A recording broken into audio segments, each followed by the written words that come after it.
Kissing and hope they cut us. Better they like it. IFDC presents GRCW fashion week মাতি আসলেন ঢাকার model Snigdha Chowdhury. গেল 12 থেকে 15 September ভারতের রাজধানী নয়াদিল্লিতে এই ফ্যাশন উইক অনুষ্ঠিত হয়। দেশটির সবচেয়ে বড় এই ফ্যাশন উইকে এবারই প্রথম বাংলাদেশের নাম লেখালেন স্নিগ্ধা। ভারতীয় ফ্যাশন ইন্ডাস্ট্রির নাম করা সব তারকা মডেলদের সঙ্গে ক্যাটওয়াক করেন এই মডেল। কোরিওগ্রাফি করেন আশিকুর রহমান পনি। স্নিগ্ধা জানান, পনি বেনারসি শাড়ি দিয়ে কাপড় তৈরি করেন, সেই কাপড় দিয়ে কিছু ডিজাইন তৈরি করেন যেগুলো পরে হাঁটেন স্নিগ্ধা। শ্বেতশ্যামের থিমের উপর ভিত্তি করে তৈরি পোশাকে পুরো আয়োজনে মডেলরা ক্যাটওয়াক করেন।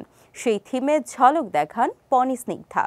তিনি বলেন, এটা আমার জীবনের বড় একটা ঘটনা। এর আগে এত বড় শোতে আমার হাঁটা হয়নি। ভারতীয় ফ্যাশন ইন্ডাস্ট্রি অনেক বড়।